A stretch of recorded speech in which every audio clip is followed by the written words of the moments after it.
Saint-Esprit. Évangile de Jésus-Christ selon saint Matthieu. Gloire à toi, Seigneur.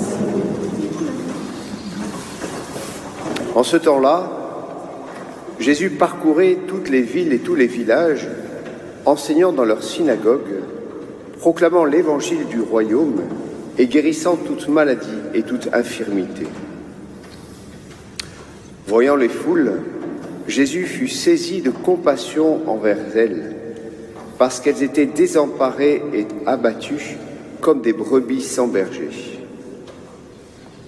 Il dit alors à ses disciples: « La moisson est abondante, mais les ouvriers sont peu nombreux. Priez donc le maître de la moisson d'envoyer des ouvriers pour sa moisson. » Alors, Jésus appela ses 12 disciples et leur donna le pouvoir d'expulser les esprits impurs, de guérir toute maladie et toute infirmité. Ces 12, Jésus les envoya en mission avec les instructions suivantes. « Allez vers les brebis perdues de la maison d'Israël. Sur votre route, proclamez que le royaume des cieux est tout proche. Guérissez les malades, ressuscitez les morts, purifiez les lépreux, expulsez les démons.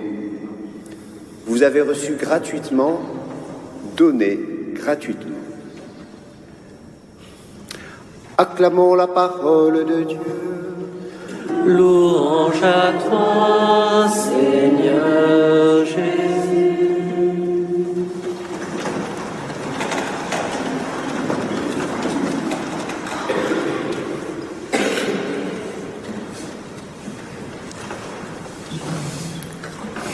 Nous avons déjà vu comment le Seigneur est déjà venu par son incarnation, sa naissance dans notre humanité, en habitant notre chair. Nous avons vu que nous sommes dans ce temps de l'Avent, dans l'attente du retour en gloire de notre Seigneur. Et nous avons vu aussi comment, entre ces deux venues, le Seigneur ne cesse de venir vers nous, à cause de cette compassion qui l'anime, cet amour de son peuple. Le Seigneur ne cesse de venir à notre rencontre. Quelle attitude adopter? Celle qui nous est proposée pour ce temps de l'Avent. Nous l'avons entendu dans les textes qui nous étaient proposés le premier dimanche de l'Avent, c'est d'être des veilleurs, de veiller et de prier pour nous mettre en disposition de cette attente de la venue de notre Seigneur, de tous ces moments où le Seigneur vient nous visiter au quotidien, être des veilleurs. La meilleure illustration que je vous proposerai, chers frères et sœurs, c'est peut-être, vous savez, dans ce passage de l'Ancien Testament, celle du prophète Élie. Le prophète Élie va avoir un moment un petit peu difficile dans sa vie de prophète. Il y a Zorobabel qui lui en veut, qui cherche à le mettre à mort, et il va devoir fuir. Il va partir dans la montagne, et là, comme le Seigneur a compassion de lui aussi, le Seigneur promet de venir visiter ce prophète Élie dans cette période un peu difficile et peut-être même de déprime de la vie du prophète. Le Seigneur est là dans les moments quelquefois les plus difficiles de notre vie, comme pour Élie. Élie sait que le Seigneur va passer et il est là.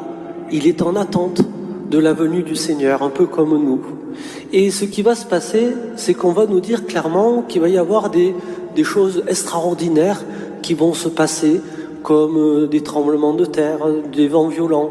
Et on nous dit clairement, le narrateur du texte nous dit que Dieu n'est pas dans les tremblements de terre, Dieu n'est pas dans les vents violents, dans les éclairs, dans les choses extraordinaires, ces manifestations telluriques qui pourtant semblaient précéder la présence de Dieu dans l'Ancien Testament.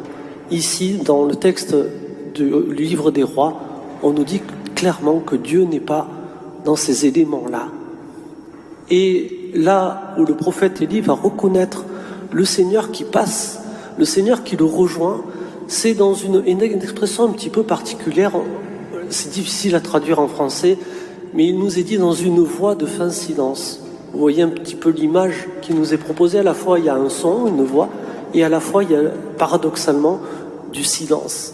C'est comme ça que le Seigneur, très discrètement, vient rejoindre le prophète Élie. Et c'est là où Élie va reconnaître le Seigneur qui passe, qui se rend disponible et qui vient le rejoindre, qui vient le consoler, qui vient le fortifier dans son ministère de prophète.